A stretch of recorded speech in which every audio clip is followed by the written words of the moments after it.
Hello and welcome to the SimpleMed Radiology Lecture Series.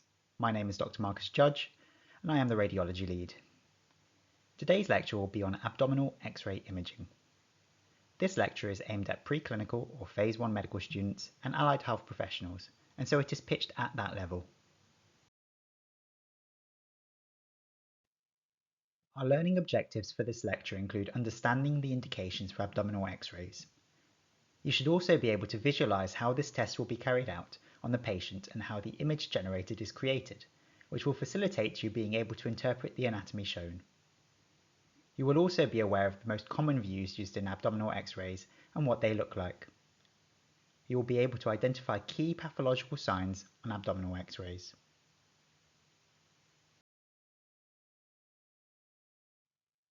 Abdominal X-rays have fallen out of favour in recent years due to the wide availability of CT scanning.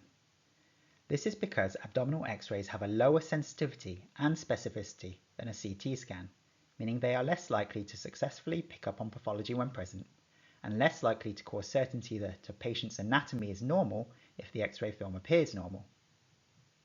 However, abdominal X-rays do play a role in imaging, as although abdominal X-rays deliver a dose of radiation to create films, the amount of radiation is significantly lower than a CT scan, meaning that they are a good choice for repeated or high acuity scans. They are most commonly used in emergency settings, where bowel gas evaluations are needed. While abdominal X-rays are not great at picking up subtle signs, and a completely normal abdominal X-ray cannot rule out a perforation, abdominal X-rays can be used in emergency settings to reassure clinicians that any bowel perforation is small if present, and allows for stabilization of the patient before transfer to CT for definitive imaging. They can also be used in the evaluation of bowel gas progress in an ileus, a condition of slowed bowel transit. X-rays can be taken each day to track the position of gas within the bowel to check the speed of transit of bowel contents. Abdominal X-rays can also be used for establishing the passage of contrast through the bowel. In some conditions, such as intestinal obstruction, oral contrast can be given to the patients and serial abdominal X-rays taken to allow for identification of the area of blockage based on where the contrast stops. They can be used in checking the position of radio-opaque objects. This can include medical articles like tubes and lines, but also foreign bodies. For example, these scans can help identify deliberately ingested objects if the patient is unable or unwilling to tell clinicians what and where it is. Finally, they can be used in the monitoring of kidney stones. Not all kidney stones are made from radio-opaque material, but around 60% are, and can be seen on an X-ray. X-rays can therefore be used to check if the stones are moving down the ureter.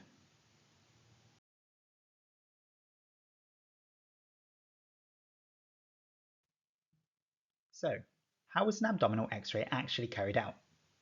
Put simply, a patient is placed between an X-ray source and a detection screen, or in the past, an X-ray film. In this image, the patient is standing with their back towards the X-ray source, with their hands on their hips. When standing like this, the X-ray view is called a PA view, or posterior-anterior view.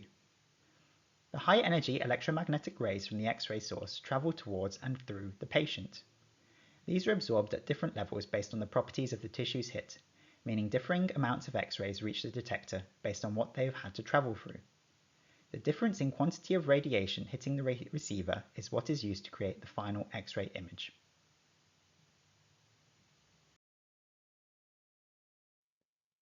There are a number of factors that determine the level of absorption of X-rays and the appearance of the X-rays on the detection film. One, and possibly the most important, is the density of the tissue. This is determined by the atomic mass of the atoms that make up the tissue. For example, bones are made up of a large amount of calcium, which has a high atomic number and so will appear more white on the film. Through this, we can deduce that the higher the level of absorption of X-rays, the whiter the appearance on the film, since bones appear lighter on a film. Therefore, when the X-rays pass through just air, the film will appear black, as there is very limited absorption of X-rays by air due to its low density. A material which absorbs a lot of X-rays and so appears whiter on the X-ray film is referred to as radio-opaque. This difference in density is why some kidney stones, such as ones made predominantly of calcium, show up well on abdominal X-rays, and some kidney stones, such as those made from uric acid, are radiolucent or not visible on abdominal X-rays. Other factors that affect the appearance on the X-ray include the physical thickness of the structures passed through, as well as the duration of exposure to the X-ray source, a variable which can be modified by the radiographer while taking the X-ray and can determine the overall quality of the output. Too much or too little exposure can lead to an unreadable X-ray, and so it is important to assess whether the exposure of a film is adequate before trying to interpret an X-ray.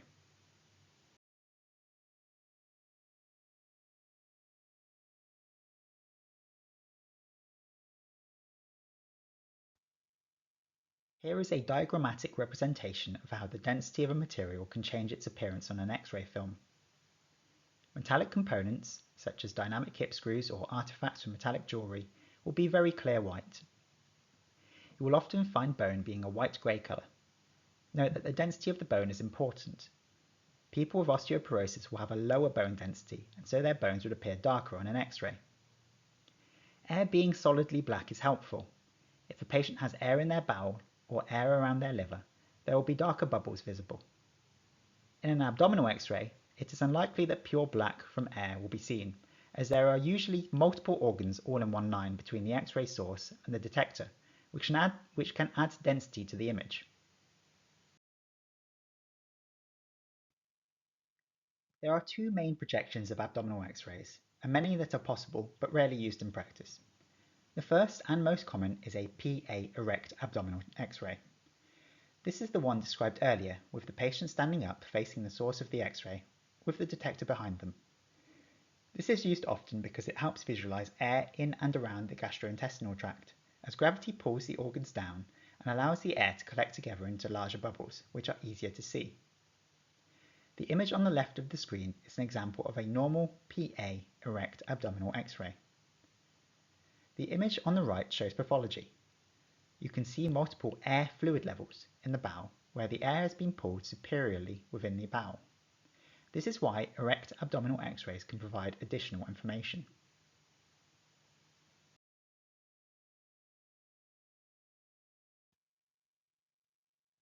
The second is an AP supine abdominal X-ray. This is taken in patients who are unable to stand, often because they are too unwell. In this, the detector is placed behind a patient who is lying supine on a bed. The emitter is then swung on an arm over the top of the bed to emit the beams of radiation from the front to the back of the patient.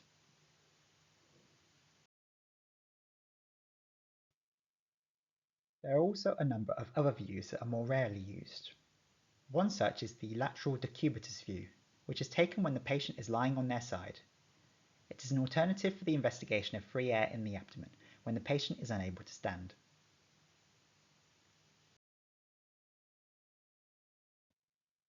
The lateral view takes place when the patient is lying on their back, i.e. supine, and the emitter and detector are placed at the two sides of the patient. It is used most commonly for identifying the location of foreign bodies in the abdomen. This view also allows imaging of the lateral lumbar spine.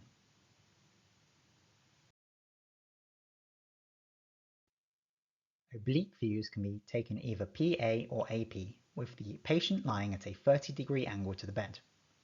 These are very rarely used as they are difficult to perform, but can be used during investigations like barium swallows.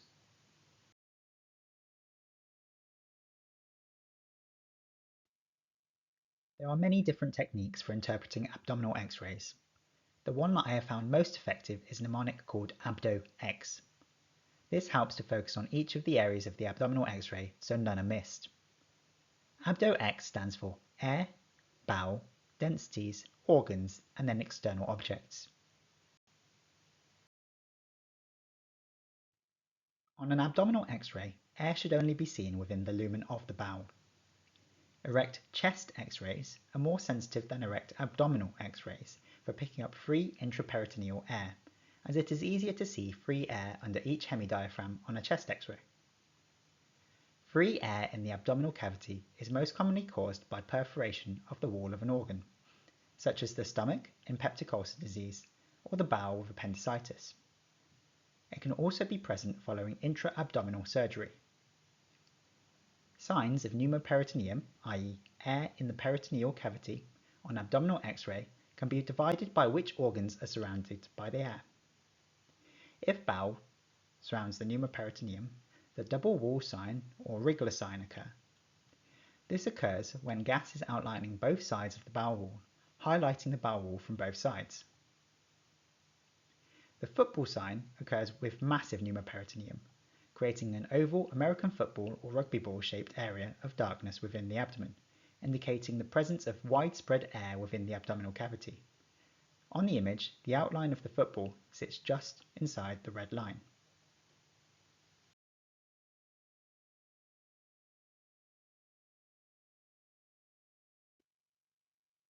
Normal small bowel is located centrally within the abdomen, has rings of muscle that cross the entire diameter of the bowel, called valvuli conniventes or plicae circulares, and contains only a small volume of air. Normal large bowel is located peripherally in the abdomen, has haustral folds, which are muscles that do not cross the whole diameter of the bowel, and contains both air and feces. This information can be used to identify whether the pathology is located in the small or large bowel. The 369 rule is a rule about the normal diameter of the bowel. To be considered normal, the small bowel must be below 3 cm in diameter, the large bowel must be below 6 cm in diameter, and the cecum must be below 9 cm in diameter. If they measure larger than this, they are considered dilated and pathological.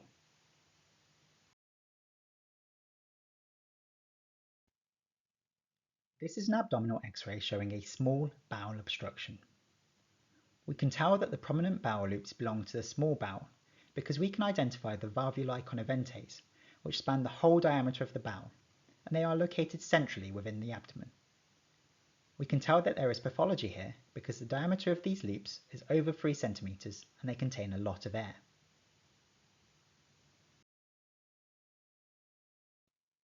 This is an abdominal X-ray showing a large bowel obstruction. We can tell that the prominent bowel loops belong to the large bowel because we can identify the haustra, which do not cross the whole diameter of the bowel, and they are located peripherally within the abdomen. We can tell that this is pathological large bowel because the diameter is over 6 cm.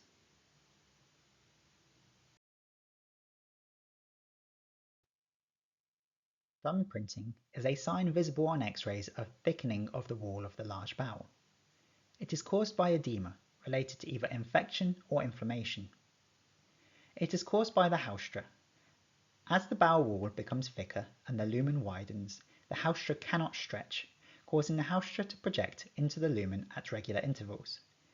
It may be seen in a wide variety of conditions, including inflammatory bowel disease, infectious colitis, and ischemia.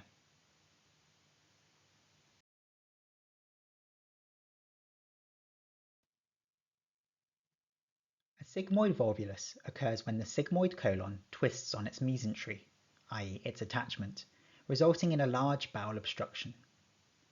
On abdominal X-ray, this presents with a single loop of very dilated bowel that resembles a coffee bean.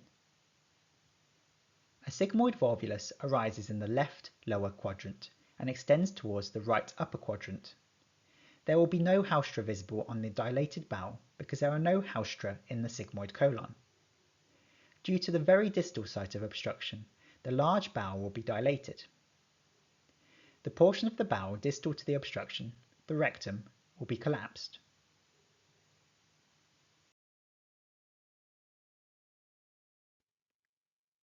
A cecal volvulus occurs when the cecum rotates around its mesentery, resulting in a bowel obstruction. A cecal volvulus arises in the right lower quadrant and extends towards the epigastrium or left upper quadrant. There will be haustral markings on the dilated bowel because haustra are present within the cecum. The large bowel will be collapsed as the obstruction comes before the large bowel, and the small bowel will be dilated as none of the contents can move past the obstruction.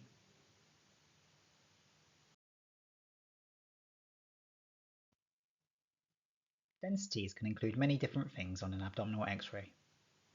It is important to look at all the bones shown on the film, including the lower ribs, the vertebral column, the pelvis, and the femoral head and neck. Calcifications within organs may also be detected. This can include stones in the urinary tract or in the biliary tract. There are other sources of calcification within the abdomen that can be identified on an abdominal X-ray, including calcification of vasculature, such as the aorta, lymph nodes, and uterine fibroids.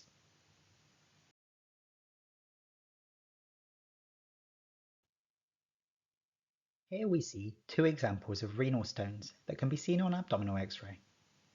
The one on the left is a staghorn calculus, called that because it looks like the horns of a stag. It's a very large stone that fills the renal pelvis with stone material. This means that these stones are very easy to spot on an abdominal X-ray as they are quite large. The image on the right is a stone present in the ureter of the kidney.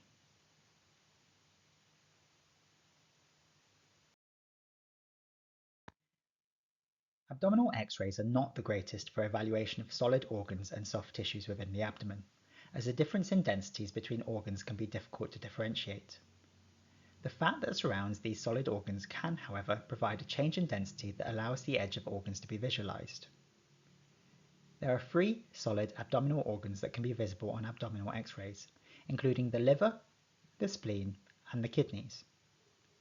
It can be difficult to comment on whether any of these organs is enlarged using only an abdominal X-ray due to its two-dimensional nature.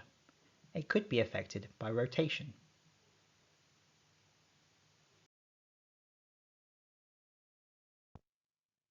As you can see in this image, the liver's edge is easily visible due to the difference in densities between the liver and the other abdominal organs.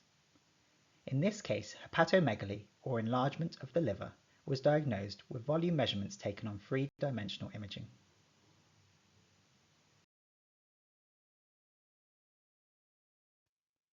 One possible sign of pneumoperitoneum, or free gas within the abdominal cavity, is gas that is between the right hemidiaphragm and the liver edge. This is most often seen in erect abdominal or chest X-rays. Chilaiditi sign is a sign on an abdominal radiograph that consists of bowel, usually large intestine, sitting between the right hemidiaphragm and the liver. This can be seen on the image on the left. Because of the gas content of the bowel, it can be confused for a true pneumoperitoneum, where truly free air within the abdominal cavity is shown between the right hemidiaphragm and the liver. This can be seen on the image on the right. One way to help differentiate is the presence of haustra. If the air is contained within the large bowel, there will be haustra visible. This means that Chilaiditi sign is more likely to be present than a true pneumoperitoneum.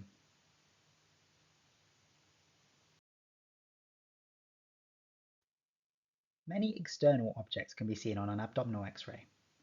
There are many different types of foreign bodies that can be seen, both medical and non-medical. Abdominal X-rays can be very helpful to quickly locate foreign bodies that could be dangerous if left internally, such as button batteries or blades. In the image on the left, one foreign body can be seen, which is the patient's intrauterine contraceptive device. In the image on the right, 3 different types of foreign body can be seen, the most concerning being the 7 button batteries that are located in the patient's stomach, as the patient's stomach acid is at risk of degrading the batteries and releasing harmful chemicals. On this image, the patient's clothing snaps and previous cholecystectomy clips can also be seen as foreign bodies.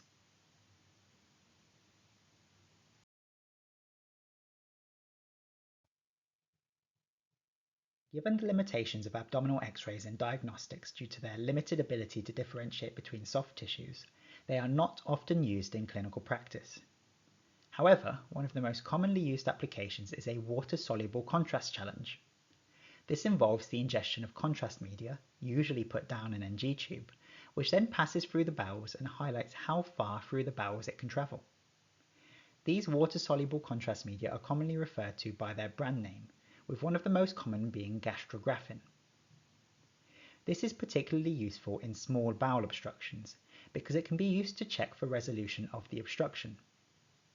It can also help to reduce the edema in the wall of the bowel because it has a high osmotic pressure, so will draw fluid from the edematous and swollen bowel wall into the lumen of the bowel. There are 2 main terms describing the results of these challenges. A failed challenge occurs when the contrast medium does not successfully pass the point of obstruction. In the case of a small bowel obstruction, this means the contrast has not passed into the large bowel. A successful challenge is one where the contrast has been able to pass the point of obstruction.